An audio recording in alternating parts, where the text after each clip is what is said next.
Dear students, आज का जो हमारा टॉपिक है दैट इज कॉन्कॉर्ड। कॉन्कॉर्ड का मतलब होता है the agreement between subject and the verb. Subject और वर्ब के दरमियान जो एग्रीमेंट होता है, जो एग्री हमें करना होता है, उसको बोलते हैं सब्जेक्ट वर्ब एग्रीमेंट। जो सब्जेक्ट और वर्ब के दरमियान एग्रीमेंट होता है उसको बोलते हैं concord. In other words, is कहां पर आएगा और कहां पर आएगा, हैज कहां पर आएगा, हैव कहां पर आएगा, वाज कहां पर आएगा, वेयर कहां पर आएगा। ये बहुत ही इंपॉर्टेंट कुछ ग्रामेटिकल कॉन्सेप्ट्स है जो हम आज इसी सेगमेंट में सीखेंगे।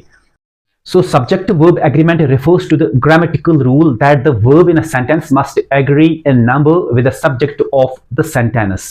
This ensures that the sentences are clear and grammatically correct. इसका इस्तेमाल हम कहां पर करेंगे और का इस्तेमाल हम कहां पर करेंगे।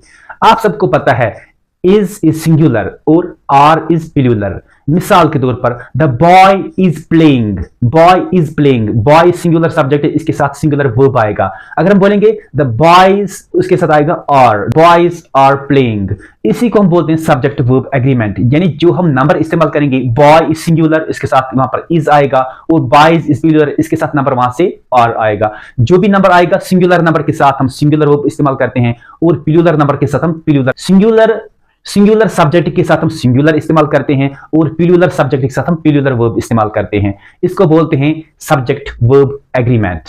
सो सिंगुलर सब्जेक्ट एक singular verb and plural subject एक plural verb. For example the cat runs fast. Runs is singular verb, क्योंकि ये हम थर्ड पर्सन सिंगुलर के इस्तेमाल करते हैं, इसलिए एस जहां पर हम वर्ब में जोड़ते हैं that is singular verb. Okay, अगर हम बोलेंगे द कैट्स रन फास्ट, तो कैट्स के साथ प्लूरल सब्जेक्ट के साथ रन प्लूरल वर्ब आता है। इस with compound subjects joined by and we use a plural verb. जो भी कंपाउंड सब्जेक्ट्स, दो सब्जेक्ट्स होते हैं जो एंड के साथ कनेक्ट होते हैं, उनके साथ हम आर का इस्तेमाल करते हैं। For example Tom and Jerry are friends, cat and dog are friends. And two subjects are joined by neither nor, either or। उनका जो क्लोजेस्ट सब्जेक्ट के साथ होता है उसके साथ वो एग्री होता है। मिसाल के तौर पर neither the teacher nor the students are ready। यहां पर स्टूडेंट्स के साथ हमने are इस्तेमाल किया, students are ready। दूसरी example neither the students nor the teacher is ready। यहां पर टीचर के साथ, टीचर सिंगुलर सब्जेक्ट वहां पर हमने is इस्तेमाल किया, तो इसके साथ ये एग्री हो गया। तो इस जो क्लोज होगा इसके साथ वो एग्री करता है। इनडेफिनिट प्रोनाउन जो होते हैं, मिसाल के तौर पर everyone, someone, each, nobody, usually take singular verb. उनके साथ अक्सर हम सिंगुलर वर्ब का इस्तेमाल करते हैं।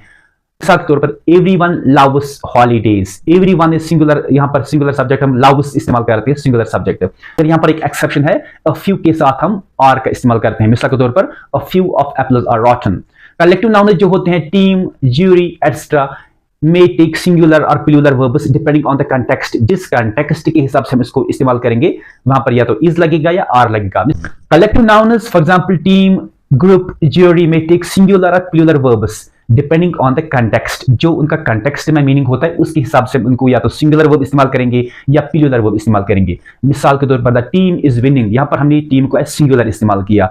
अगर हम plural करेंगे, as individuals करेंगे, हम बोलेंगे the team are arguing among themselves। यहां पर हमने टीम को एज प्लूरल इस्तेमाल किया। तो कुछ कलेक्टिव नाउन्स ऐसे होते हैं, या तो हम उनको सिंगुलर इस्तेमाल करते हैं, या तो उनको सिंगुलर इस्तेमाल करते हैं या प्लूरल इस्तेमाल करते हैं। इसी तरह से titles of books, movies and other works are singular. Titles जो होते हैं, मिसाल के तौर पर the Chronicles of Narnia is a great book. यहां पर जो टाइटल हमने इस्तेमाल किया, टाइटल क्रॉनिकल्स हमने इस्तेमाल किया, मगर यहां पर आ गया इज। अगर हम कभी डियर एंड हियर इस्तेमाल करेंगे, वो खुद सब्जेक्ट्स नहीं होते हैं, हम वहां पर जो सब्जेक्ट्स आगे हम लाते हैं उसके साथ वर्ब का एग्रीमेंट होना लाजमी है। मिसाल के तौर पर the book is on the table, there is a book on the table. यहां पर बुक के साथ इज हमने इस्तेमाल किया। दूसरी example there are many books on the table. यहां पर बुक्स के साथ देयर या हियर ये सब्जेक्ट नहीं होता है, या यहां पर बुक्स सब्जेक्ट होते हैं। अगर हम इस्तेमाल करेंगे ईच, एवरी, मेनी, उनके साथ हम सिंगुलर वर्ब का इस्तेमाल करते हैं। मिसाल के तौर पर each of the player has is singular verb, याद रखिएगा सिंगुलर का इस्तेमाल करते हैं। Every student and teacher is present, every, each, उनके साथ हम सिंगुलर वर्ब का इस्तेमाल करते हैं।